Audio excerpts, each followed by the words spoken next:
Street Genius Part 16.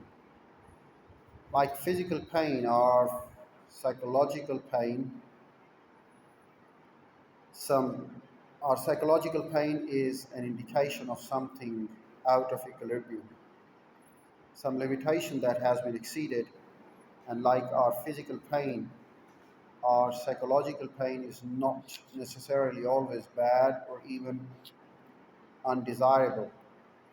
In some cases, experiencing emotional or psychological pain can be healthy or necessary. Just like stubbing our toe teaches us to walk into fewer tables, the emotional pain of rejection or failure teaches us how to avoid making the same mistakes in the future.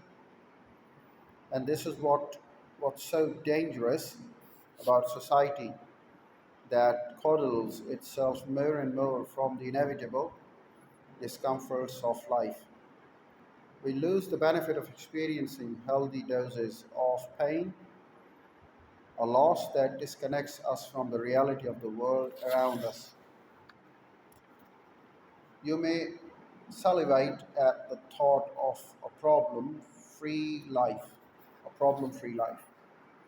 full of everlasting happiness and eternal compassion. But back here on earth, the problems never cease. Seriously, problems don't end. Disappointment Panda just dropped by. We had margaritas, and he told me all about it. Problems never fucking go away. He said they just improve. Warren Buffett's got money problems. The drunk hobo down at Quick E Mart's got money problems. Buffett's just got better money problems than hobo. All of life is like this. Life is essentially an endless series of problems. Mark, the panda told me.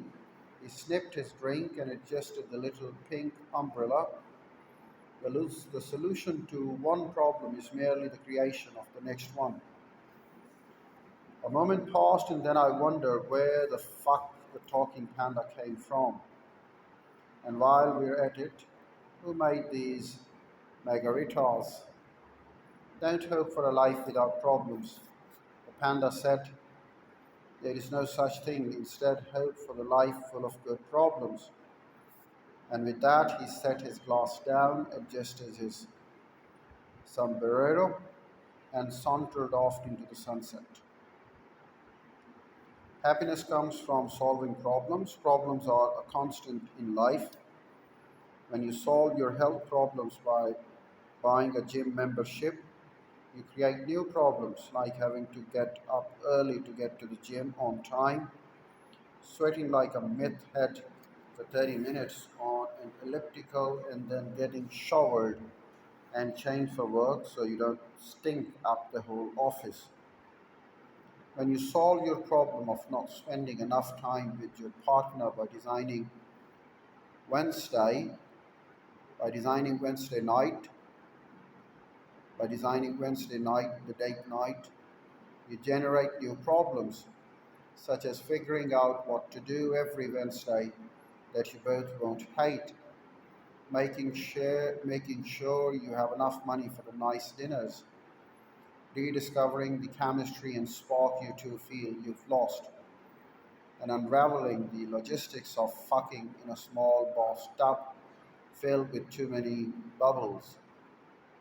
Problems never stop, they merely get exchanged and are and upgraded or upgraded. Happiness comes from solving the problems. The key word here is solving. If you're avoiding your problems or feel like you don't have any problems, then you're going to make yourself miserable. If you feel like you have problems that you can't solve, you will likewise make yourself miserable. The secret sauce is in the solving of problems, not in having problems in the first place. To be happy, we need something to solve. Happiness is therefore a form of action. It's an activity, not something that is passively bestowed upon you. not something that you magically discover in a top 10 article on the Huffington Post or from any specific guru or teacher. It doesn't magically appear when you finally make enough money.